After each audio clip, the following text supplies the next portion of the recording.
नमस्कार मित्रांनो, तर आपण पाहू शकता की इथे बसलेली आहे आणि येथे हडपसर येथे देवी बसलेली आहे. आणि याच नवरात्रीच्या महोत्सवामध्ये गरबा असतो पुण्यामध्ये.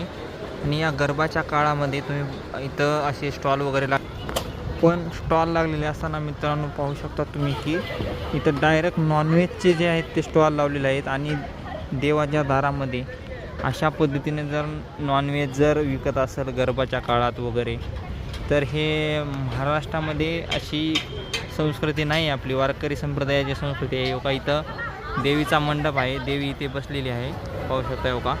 आणि ह्या देवीच्या दारामध्ये इथं समजेजण ह्या गरबाच्या कालावधीमध्ये त्यांचा काहीतरी गरबा वगैरे असतो आणि त्या काळामध्ये इथं नॉनव्हेज सक्तपणे विकत आहेत.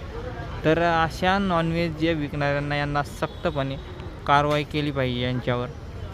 कारण असं हे देवाच्या दारामध्ये असं जर नॉनव्हेज जर विकत असतील देवाच्या दारामध्ये, तर हे किती अप्रतिम आहे आणि चुकीचं आहे असं मला वाटतं.